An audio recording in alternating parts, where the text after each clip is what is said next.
There will not be any happy dollars because of the program and because of all the guests that are here. We certainly want to get our dose of U of M football and other thoughts by Mr. Brandstatter. So now I'll ask Dale Leslie to come forward and to introduce today's program. Dale?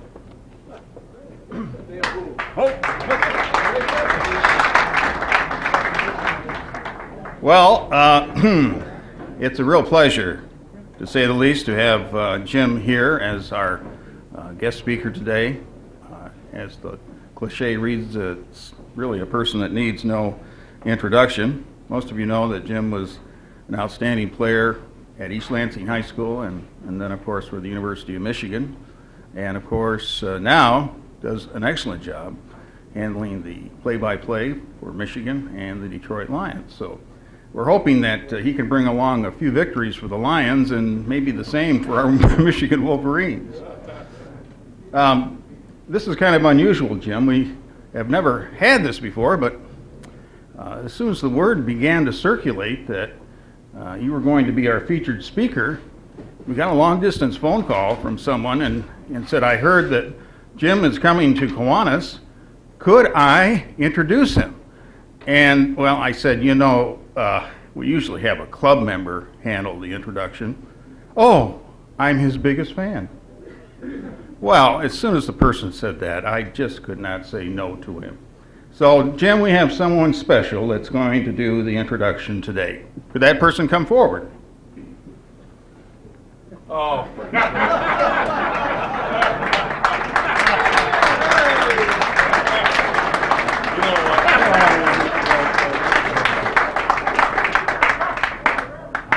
Just leave. He's too good. Sharon, are you still alive? My goodness, I see some folks here.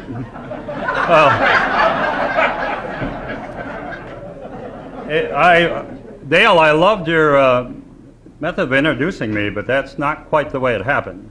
I've got to tell you, for those of you who are not over 70, for 30 years I was the alumni director at the University of Michigan, and I retired and went up to Harbor Springs, Michigan, and I've got to tell you that alumni directors do not make the kind of money that TV and radio personalities do and so forth. So every Monday morning, I head up about 6 o'clock in the morning from Harbor Springs, leave my assisted care home, and I come down here. And I walk around in front of the Kiwanis building with a sign that says, I work for food. And Dale spotted me out here and said, you know, we've got to introduce this guy, Brandstatter. And Brandstatter, that's Robbie Timmons. I remember him. And he said, and we can't find anybody in Kiwanis willing to do it. So I said, well, I work for food. Can you provide lunch? And so here I am. This is how it happened, really. Although as I look at some, I haven't been fed yet, Dale, by the way. And having seen some of the food that went by, I prefer to take cash, if you don't mind. Anyway, I haven't seen any food at all, but I've known Jim Brandstatter. Now, Jim, you'll have to verify this. Probably longer than any human being outside of his immediate family. Because when I was a young student, and I lived in Lansing, Jim's mother hired me to paint their living room. She did not tell me when she hired me that they had a little 6-week-old baby. But anyway, she hired me. Now, I went there with mixed feelings because Jim's father was an All-American football player at Michigan State, a fullback in 1936. He headed the Division of Criminal Justice on the Michigan State campus, and he was and is an icon at Michigan State. So I was privileged to paint in their house. One day, right after I started that job, Mrs. Brandstatter, a bright and beautiful lady, said, I've got to go to the grocery store. The baby is sleeping in the bedroom. Will you take care of him? If he awakens. She no more than went out the door. There was crying and blabbering you've ever heard in your life. Incoherent stuff was coming out. I knew then he was going to be a sportscaster.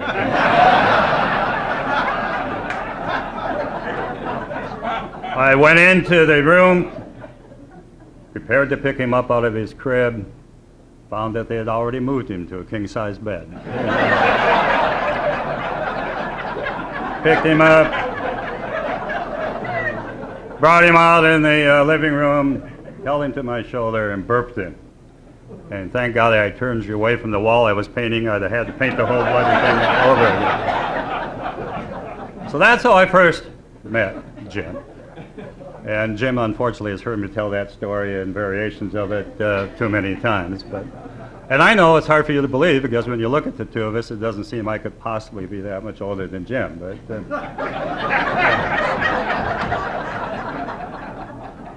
Dave, I was impressed, or Dale, with your comments about his celebrity status as an athlete. I had a function with Jerry Hanlon last week, and I asked Jerry, I told Jerry I was going to try to surprise you by being here.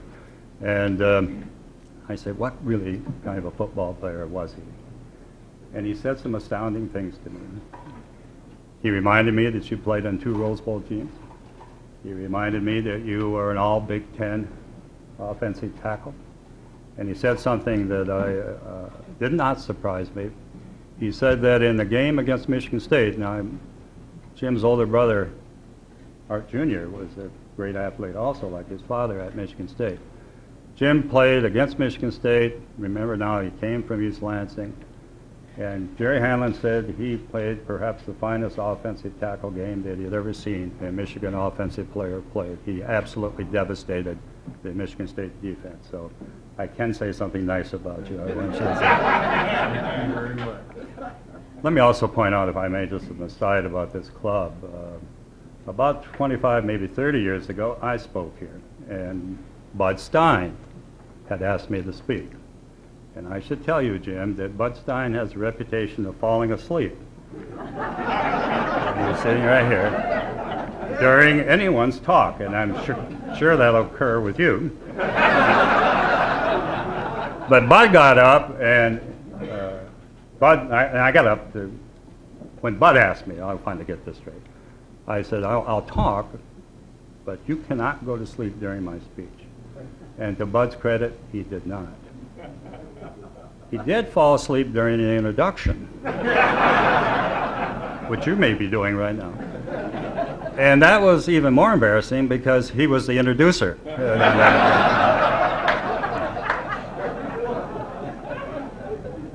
Let me just get him up here, because although my instructions from Dale were to talk as long as I could, to lessen the amount of time that he had.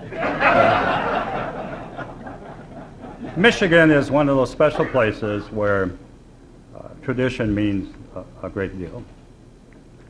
And in building Michigan tradition, there have always been 3 or 4 or 5 people that I think you could call icons in any generation of Michigan. And Jim Brandstatter is such a person.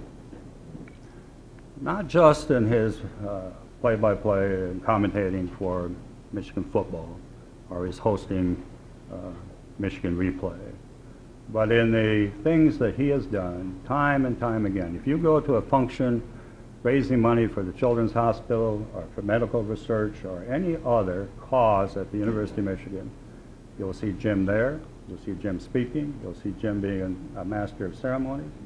I know of no Michigan alumnus and no one that I've had the opportunity to know and to meet, including presidents of the United States that have gone here, who worked harder on behalf of their alma mater with such distinction and excellence as Jim Brandstatter. Jim. Thank you, Robert.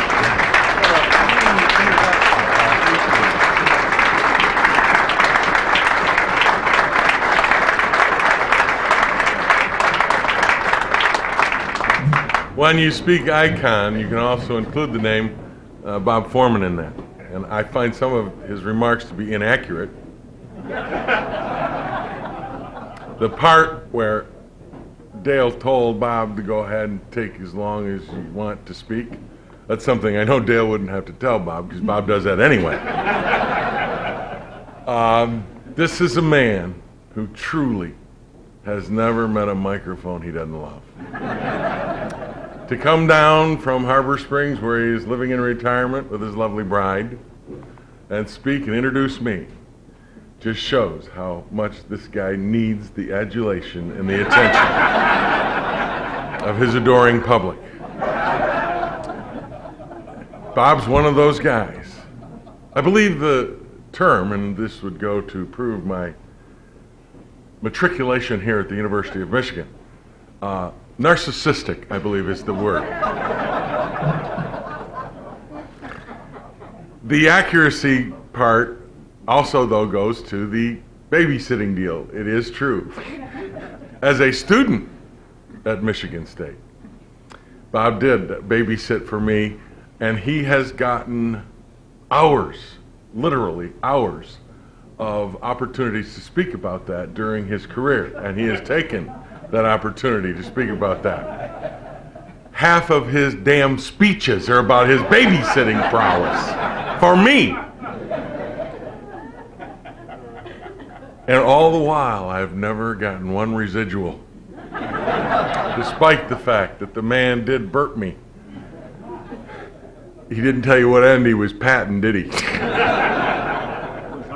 It was hard to tell the difference. God bless Bob Foreman. I want to thank the Kiwanis Club for having Bob. Thank you. He is this, you know, and with all kidding aside, you talk about people that, you know, represent Michigan in such a way. We all do it because we love the university. We love who we are. Bob was the unbelievably successful, innovative, forward-thinking visionary of the University of Michigan Alumni Association for many, many years. As a matter of fact, there would have been no Michigan Replay. There would have been no television show for the coach had it not been for Bob Forman and his vision on how we could help a coach out, because Canham was cheap and wouldn't pay Schembechler any money. And we were wondering, how can we keep Bo here? How can we get his income up a little bit without having to go through Canham and the athletic department and get that deal done? And Bo didn't want to go out and give speeches. Bo didn't want to go out and do the rubber chicken circuit. He wanted to stay in Ann Arbor. He wanted to coach. He wanted to be involved with his kids and his players. He didn't want to take the entire off season and go out and augment his income. And how did we do that? Bob Forman came up with a plan, and Bob Forman implemented that plan, and that plan still goes today. Michigan Replay was a 33-year run on television, and the first part of that was in order to help augment the income of the coach. And one of the reasons why Bo Schembechler remained here for 21 years is very simply this man right here and his vision with the University of Michigan Alumni Association and the unbelievable job he did there. When this university talks about it's the largest living alumni body, you can look at that man as one of the reasons why people come back to this university, because they are serviced so well by their alumni association. Bob Foreman's the icon here.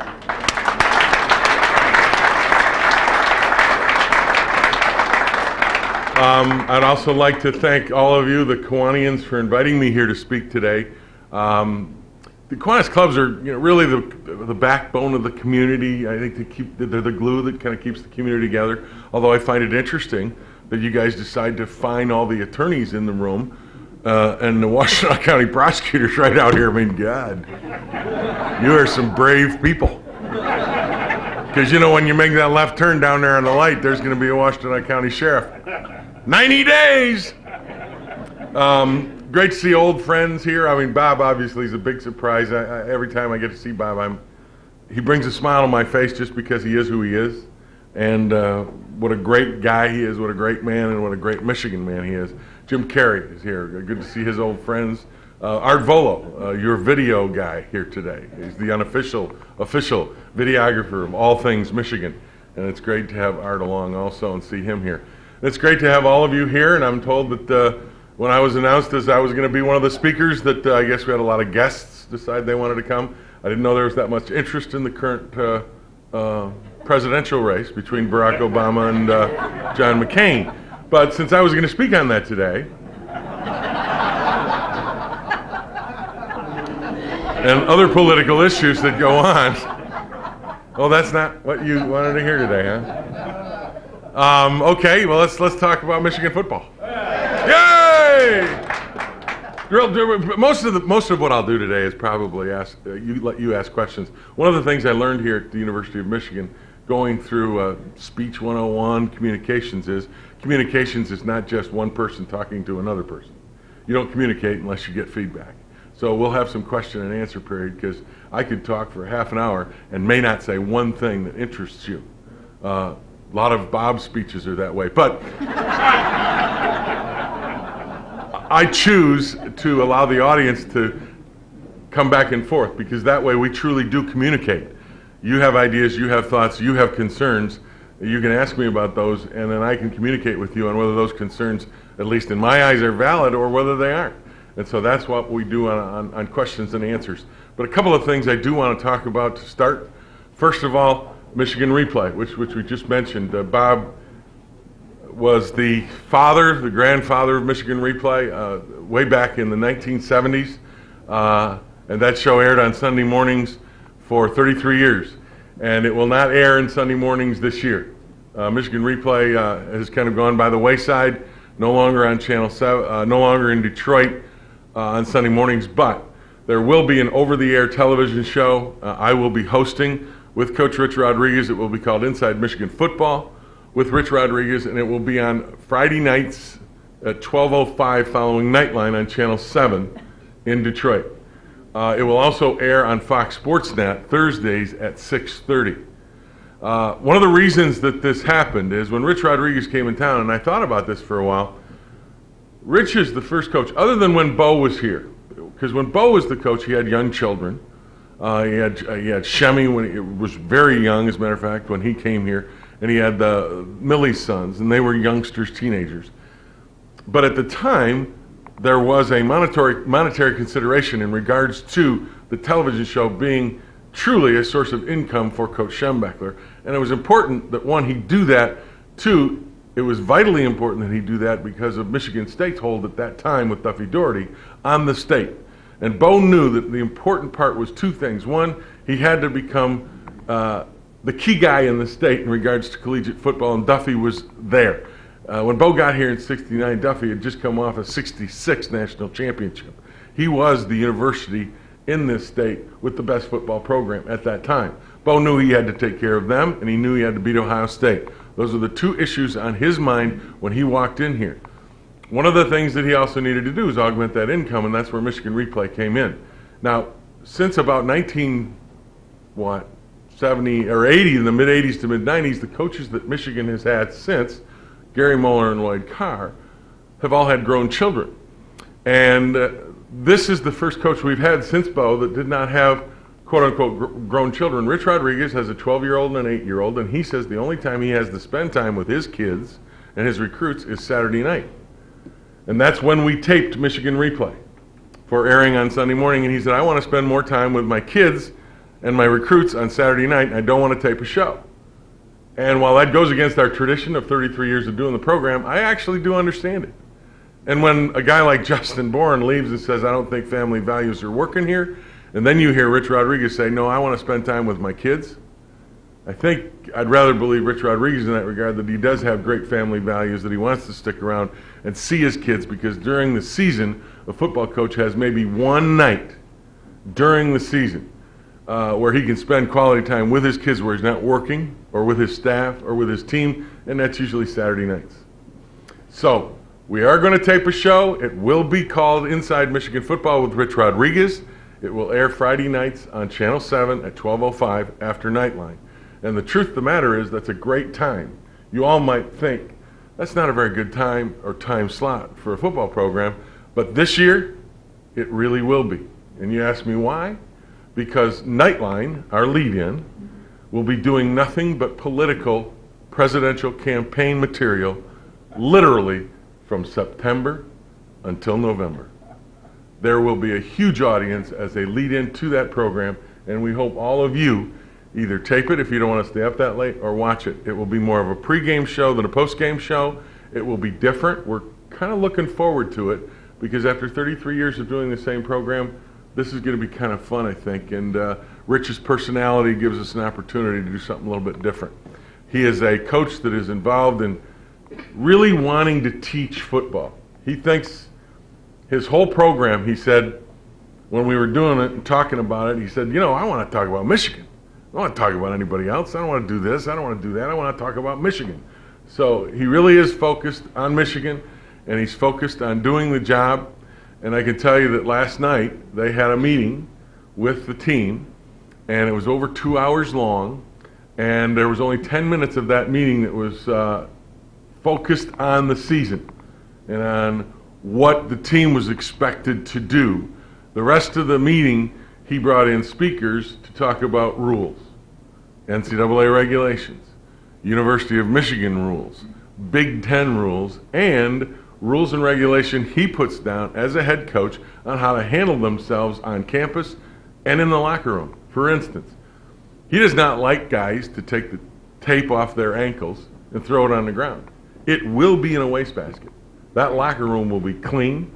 That locker room will be their home, and it will be treated with respect. And if it's not, whoever does not respect that locker room will run and pay the price. That's the kind of guy he is. He's disciplined. He likes his kids to be in shape, and they will be fast, they will be lean, and they will be as active, I think, a Michigan football team from the time the referee marks the ball ready for play till the snap. You will see them moving and running at a sprint to get to the line of scrimmage, offensively and defensively. And in the fourth quarter, they will run, they will be in shape, and they will be a team that you can be proud of in regards to their effort. I just have seen this since spring ball. His strength and conditioning coach is amazing. They've worked harder probably than I ever have. And this is not to say that last year under Lloyd Carr, they weren't in shape. They were. They played well. You don't beat Florida in January and put 40 on the board unless you got guys that are in shape and can play. And so this is just a different approach in that they get after it literally from the moment the ball is marked for play. You won't have to worry about anybody coming out of the huddle and kind of walking to the line of scrimmage. When the referee marks the ball ready for play, they'll be at the line of scrimmage. Quarterback will look to the sideline, he'll get a play, they will snap, and they will go. When it's over, they will be at the line of scrimmage. Quarterback will look over. Literally, you will see probably 10 to 15% more football in plays this year than you did in the last, because that's how fast and how much they will run and get to the line of scrimmage. His theory and idea is the more snaps you have on offense, the more opportunity you have to score. So why not take some of the 20-25 seconds that you have to line up and call your play, use that to get to the line of scrimmage and get more snaps. And that's the way he feels. So from that perspective, I think you're going to like what Michigan football is all about. There's been a lot of angst about Coach Rodriguez and his staff and their language and what they do in practice. And I will only tell you that when I was a young freshman or sophomore and Bo Schembechler came on board in 1968, I was called names that I did not think anybody over 40 years old knew. And yet Schembechler called me those names. And when I was on the sideline at the recent spring football practice and people heard Coach Rodriguez, and they would go, oh my, ooh, I don't know whether I like the way he talks to those young men. I looked at those people and I said, well, let's not rewrite history here, because I can tell you for a fact that one of my nicknames was wide ass, fat ass, the slowest tackle in the history of intercollegiate football, and the dumbest tackle in the history of intercollegiate football. And those were the nice ones. So to suggest that, you know, he somehow is over the top in that regard, I would suggest that that's probably inaccurate. Every coach has a way of motivating players. Every coach will get after a player a little bit. And part of what he said, and you must understand this, is that he is out there to get that player to be better than that player thinks he can be. And it's interesting that he said that, because you know who the first guy told me what coach did that to him? It was Bob Chappius. Honest to God. And he said Chrysler once told him, he said, look, you got to play better than you think you can. That's in a book somewhere. And Chappie has talked about Chrysler telling him that. Rodriguez said this past spring, he said, I got to make these guys think they're better than they can play. I got to make them be better than they think they are. And it's how you motivate them. If you don't think the same kind of thing goes on up at East Lansing at Michigan State, down at South Bend with Charlie Weiss, out in California with Pete Carroll, down in Alabama with Nick Saban, you're crazy. Every coach in America has a way of motivating kids. Some kids are a little different. Some kids maybe you do have to cajole. You have to pat them on the back a little bit. But some kids, you got to get after them. You got to make them mad. You got to force them to be better than they think they are. And this team will be better than you think they are. I think. Most people are calling 6-6. I think that's, in my judgment, short-sighted. Everybody's talking about how Jake Long, Mike Hart, and Chad Henne are gone. True, they're gone. But there's only 2 players that they lost on defense. You must play both sides of the ball. Michigan's defense will be strong. Now, it is true that there's a new offensive system coming in under Coach Rodriguez. It is a spread out, wide open, throw-run offense. It's not just throw it all over the yard. They will run the ball. Last year in West Virginia, their quarterback and running back ran for more yards than they threw. So it is an offense that can run the ball, but it doesn't run the ball with 2 backs, I formation, pounded up the middle. It's more of a spread them out, let the defense get themselves out of position, and then give the ball to someone who can take advantage of that, who can make the defense pay for being out of position when the offense spreads them out from sideline to sideline. That's kind of the theory behind it. But Rich Rodriguez will play fast. He will play a lot of guys. And I think offensively, while they may struggle early because they have quarterback issues, the defense can carry them through the first 3 or 4 games. And once that offense kind of gets it figured out, I think Michigan will be a very, very tough out from games 4, 5, and on into November. And I include Ohio State in that mix because they, in my judgment, are not world beaters. They're a good football team, but they're not world beaters. And I think the last 2 years in the national championship game has proven that. So that's kind of where I come from right now, and that's where I am in regards to the state of Michigan football. If any of you had any questions on Michigan football or Lions football for that matter, I'd be more than glad to answer them. And we got, 15 minutes? Why don't we do some answers or question and answer, and we'll see if we can answer everything that you might have in your mind. Yes, sir. In the introduction, it was stated that Michigan is about tradition, and yet there's a concern that tradition is giving way to the concern for money, that the dollars are now ruling, not tradition. Any comments? To some degree, that's correct. But Michigan will always remain its tradition. That stadium will have the boxes on it, and it will be looking different, and they will have the seats will be wider and all that. But don't forget this: Fielding Yost built that place, and he built it with the intent of putting a second level on it. It's just that the second level Yost thought didn't include suites, enclosed seating, that kind of thing. But the other realization that we all have to make is it's the economics of collegiate athletics. There is one sport at the collegiate level that supports the athletic department at the University of Michigan, and that's football. It's the only sport. And yet the university continues to raise tuition on a yearly basis. And yet if Michigan wants to have a basketball program, a hockey program, a gymnastics program, women's crew, women's soccer, women's field hockey, women's softball, those are all worthwhile sports. Don't get me wrong. They are, and they belong at the University of Michigan.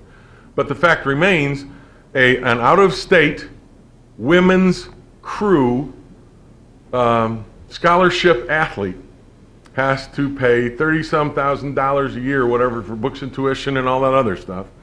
And she generates probably zero in revenue. Now, that doesn't mean that she shouldn't have a scholarship and she shouldn't be able to compete in her sport. But what that means is that the one sport that has to support that scholarship and pay for that grant in aid to the university is football.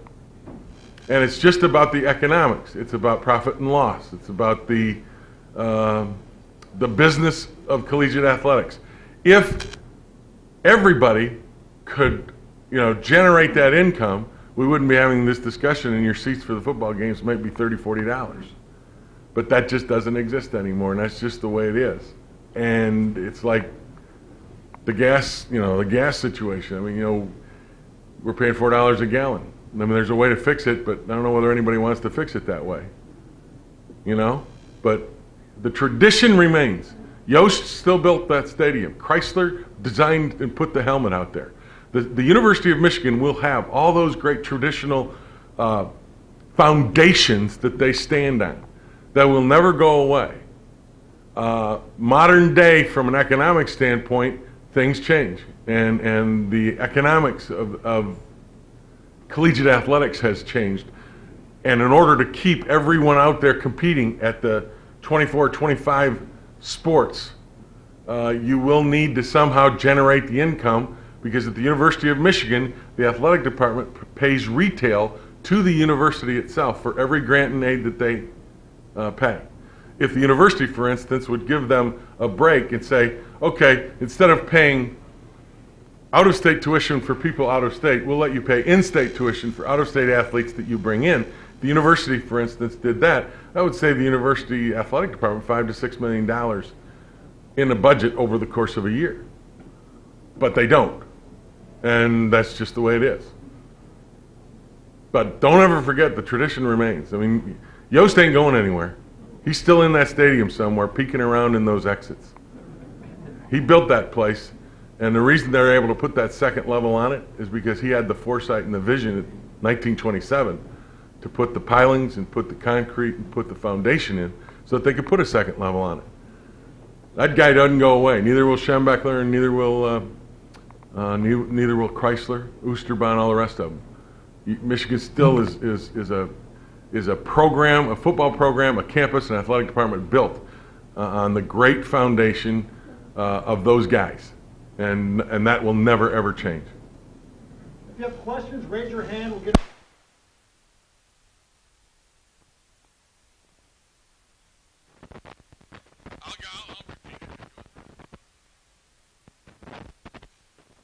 How do you think he'll do as a pro? I think the question was, how do I think Chad Henne will do as a pro? I think he'll do very, very well. I thought Chad Henne got kind of a raw deal here the last few years, actually. No one, I don't think, that has come in as a freshman, other than maybe Rick Leach, has done as well as Chad Henne did when he walked in and started as a true freshman. The problem was he was so good his freshman year, everybody thought he should improve from that. And yet everybody changed behind him. It wasn't until Mike Hart really showed up that Chad's passing numbers became a little bit better. But believe me when I tell you, that kid is one of the best quarterbacks we've ever had at Michigan. I'm not going to say he's going to have a Tom Brady career because that's storybook, but clearly as a quarterback that is able to make the step from college to the NFL, and that's kind of a different step, Chad Henne is as prepared and I think as good as anyone that was in the draft this year. And I include Braum and the guy from Delaware and everybody. Miami got a great pick in Chad Henne. He will be a player in the National Football League. How much disappointment do you think there was when Russell Shepard indicated that he was going to go to LSU next fall? Not this fall, but next fall.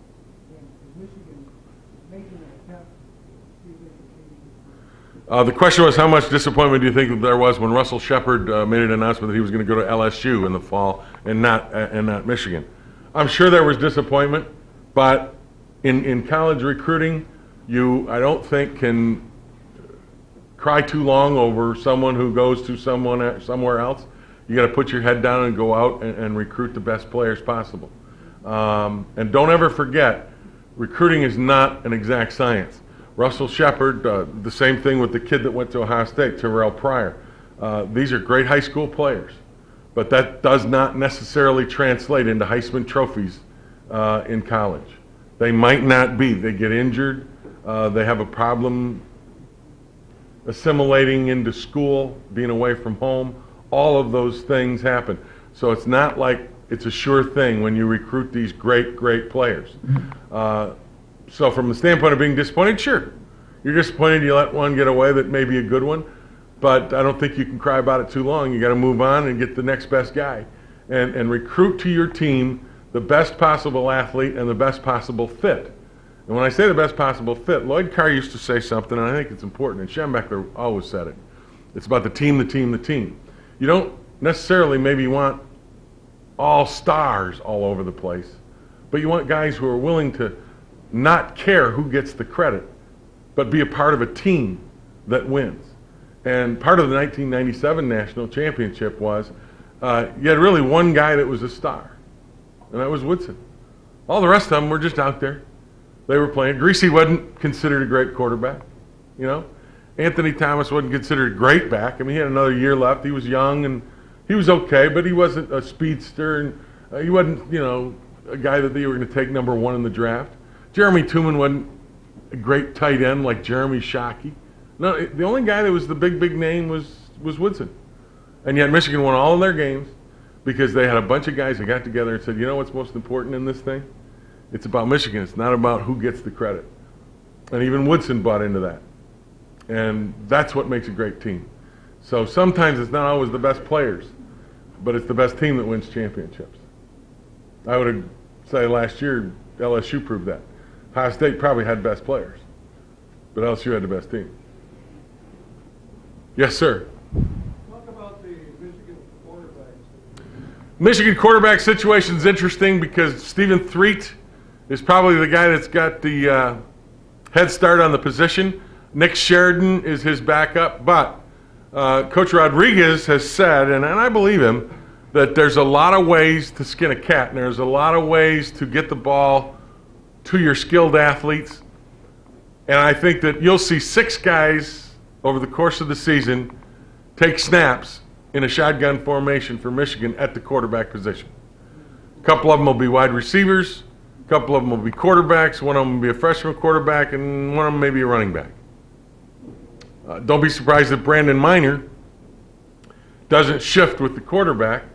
You know, they line up like Bob's there and I'm here and I'm the quarterback. Don't be surprised if we switch and the center snaps it to the running back. Now, the defense may not see that shift and Brandon Minor may take off and run. Or they may shift and the center snaps it over to Bob and he may throw. I mean, there are some interesting things you can do from that set. You can bring a wide receiver coming in motion. He can stop right behind the quarterback and get the ball. I mean, that's the kind of thing that you can do. And one of the sad parts of, you know, Antonio Bass, the kid from Jackson, what a great young player. He would have been perfect as a quarterback in this offense. But he hurt his knee and he's not going to play anymore. And that was a freak injury. But the quarterback situation is fluid. Let's put it that way. Stephen Threet right now, if they had to go, I think would be the guy that takes most of the snaps. But don't be surprised if at the end of the year and you look at, you know, the number of guys that played quarterback, you may see 6, 7, 8 names that took snaps from the center at one time or another in this offense. But they'll be all right. I mean, the thing you got to remember about Michigan's offense, they'll have to learn this new offense, and it's a spread-out offense. But the thing is, they've got good skill. They've got good receivers, an excellent group of running backs. Their offensive line has a nucleus with Schilling over there. They're going to have some freshmen that are going to be able to play. But for the most part, they're okay. It's just that they're going to have some guys that are going to have to learn fast and mature early. But if they're able to do that in 3 or 4 weeks, by the time the Big Ten season comes around, like I said, I believe Michigan will be a tough out. Somebody's going to have trouble. Art Volo? What in the world would you want to question? You're not supposed to. You're the videographer. Just a quick question. Why? You know how people complain about the halo around the stadium, Yeah. messing with tradition and the look of the stadium. True. They were screaming about a strip of yellow paint. What do you say to those people about what's going on over there now in the new renovations? The only thing I can tell them, and it's the nature of the economics of collegiate football. of collegiate athletics. It goes back to what I said. The football program at most universities is the breadwinner for all the other sports, particularly with all the grant and aids that are giving out. We all know, if you have had kids in school, tuitions are constantly going up. Cost of books, cost of services, all going up. That all goes into the cost of a full ride grant and aid scholarship. And in order for the university to pay for it, they got to get the money somewhere. Now, I wish it didn't have to be that way. The other thing I think, too, that we got to remember is that stadium is very old. It is a grand old lady. It needs some renovation. It needs some fix-up. It needs some updating. A lot of you, I know, are going to be more pleased than you've been in a long while when you go there and you actually sit in a seat where you fit. And if there's someone next to you that is large like me, he doesn't take half of your seat too. So they are going to enlarge the seats. The whole thing, I think, I don't know how many of you are aware of this, but the whole renovation with the suites and everything else, they're only going to get a net gain of like 800 seats because they are widening the seats in the stadium so that people will be more comfortable and you won't have to sit in the aisle and all that other stuff. So it's going to be renovated and it's going to be new and it's going to be nice and they're going to have some creature comforts, which I think they feel they need to compete in.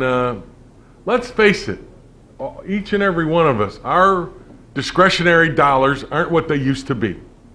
Not when gas costs what it does, what property taxes are going like, all of those things that we've got. How many the statistics are? Moms and dads. There are two working people in a lot of families that weren't working. The father and mother weren't two working people 25, 30 years ago. They are now in order to make ends meet, to send their kids to school, to do the things that are necessary, to go on vacation.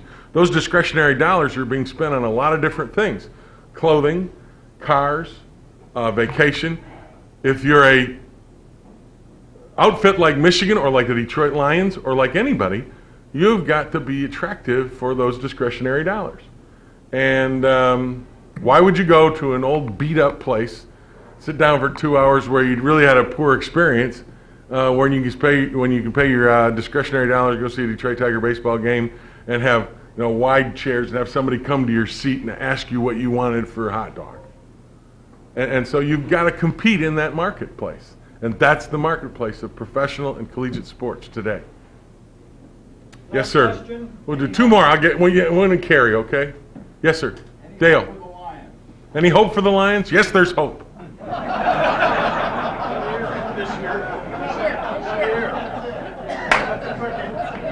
There's always hope. I mean, look at Foreman. He's coming down looking for MC jobs. There's always hope. Yeah, there's hope for the Lions. You know what? They work hard. Their coaches work hard. Everybody likes to beat on Matt Millen, and that's true. But in the NFL, it's a very difficult proposition to start and come up from nowhere to be somewhere. And Matt's made some mistakes. He's paid for them. And I think that Rod Marinelli's the right guy. Now, the key thing is, and I don't want it to sound like I'm a Pollyanna here, but the key thing is that make the playoffs. If you get in the show, you've got a chance. That's all you need to do. Look at the New York Giants last year. They got in the show. They were not expected to win any of their games. They were the underdog in every game they played. They beat Green Bay in the National Conference Finals. They weren't supposed to win. They weren't supposed to win in the Super Bowl. They just made it. Their last regular season game, they lost to New England. They go in as, I think, a 5 seed on the road for every game, and yet they're able to win the Super Bowl. So get in the show. And if the Lions can win 9 games this year, they're in the show. Does that mean they're going to win a Super Bowl? No, but they have a chance. And that's really where you must focus, is get yourself an opportunity. If they get to the playoffs, and they're good enough to get to the playoffs, you may think I'm nuts, but look at their division. Green Bay right now is a mess. Who's the quarterback? What's Brett Favre going to do? I mean, I don't know how good they can be given all of that swirling around them. Because they're not concentrating on football. They're asking, everybody's asking them, what do you think about Brett? That's not what you should be talking about at this point in time. You should be talking about how can we be good as a football team. So Green Bay's a mess. Minnesota has quarterback issues on their own. They're probably the best in the division. Chicago, in my judgment, is an aging defense with no quarterback. Detroit's got probably, if Brett does not play for Green Bay, Detroit's probably got the best quarterback in the division. That's a weird thing to say, but it is true. Is Tavares Jackson, Aaron Rodgers, or Rex Grossman better than Kitna? I don't know whether anybody in this room would say, yeah, they are. I wouldn't be able to say that. So from that standpoint, if the defense is able to stay away from injuries and be better, the offense goes to a more run-balanced approach. Mike Martz was one of the biggest problems this team had a year ago. They go to Arizona at 6-2, a team they should beat, and they run the ball 8 times. That game, and this isn't going anywhere outside this room, was Mike Martz trying to be a hero as opposed to trying to help his team win. That it goes back to the thing I talked about, team. That was about Mike Martz trying to prove Mike Martz. That was about Mike Martz trying to get a job for Mike Martz. That wasn't about a coach trying to help the Detroit Lions win a football game. And they threw the ball, Arizona, and I asked them the question afterwards. I said, why did you only run it 8 times? And the answer I got, and it was from Rod Marinelli, and I can tell you right now, Rod was covering up, which disappointed me, but my job was only to ask the question. I said, why'd you only run it 8 times? He said, well, we looked at them on defense, and we didn't think that we would have success running the ball against them when we did our pregame game plan. And I wanted to say, so, you just gave up before you even started. You didn't even, and I know that would have caused a problem, and it probably would have got me punched in the mouth. But the fact of the matter is, I know that answer was he was covering for Martz. That game, if there was one game that put the Lions from a playoff possible team to a not playoff possible team, was that game. This year they don't have that. They will run the ball. They will be more balanced, or they will try. That will help the defense a little bit. They will not be blown out in games because I don't think they'll give up as many points because the defense won't be out there for 40 minutes. I think they're going to be a better football team, and some young guys are going to have to come up and play big. But I think they can get to the playoffs, and if they get there, it's all you need. Jim, really, last question. Yeah, real quick. The old offense for Michigan used to shuttle in somebody with a new play. Right. What's going to happen with the new run-up? How are you going to get? Well, there will be substitutions coming up from the sideline on every play, changing receivers, changing running backs and stuff. But they won't be bringing in a play. The play will be signaled in from the sideline. You will see them as soon as the ball is ready for play. The offense will be at the line of scrimmage, and the quarterback will stand back and look to the sideline. He will then put his leg up like this, and then the defense will deploy, and then he looks to the sideline again. There will be 3 guys on the sideline, a quarterback, 2 quarterbacks, and a coach doing this.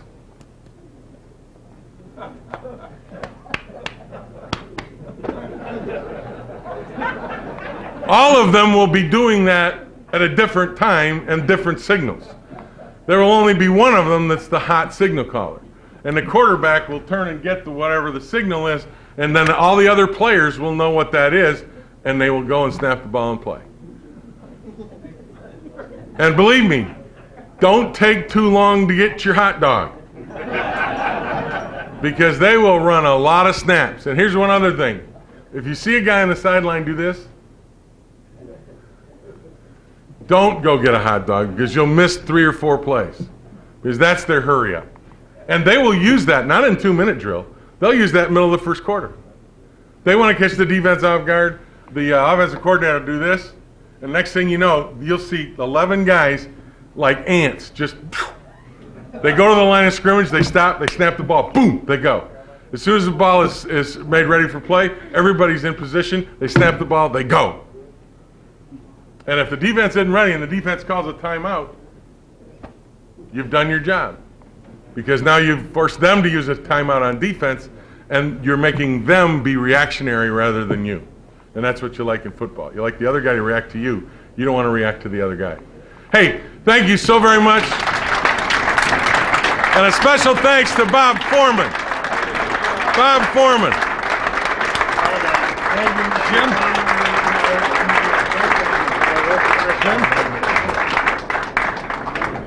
Thank you very much. Hey, Foreman is the guy. Whenever I call it Foreman, it's like I can't. Well, before you all leave, I wanted to He's the best. I want to announce just a couple of things real quickly, and that is our next week's program is none other than the Michigan Marching Band. The director will be here, Mr. Boersma, and I thank our today's program speakers. Let's give them another round of applause. And last but certainly not least, Casey, you're in the way of the camera and me. And last but certainly not least is our program coordinator is doing an unbelievably good job. He can't be here all the time, but he is today, and he's bringing us great programs like this. Dale Leslie, take a bow.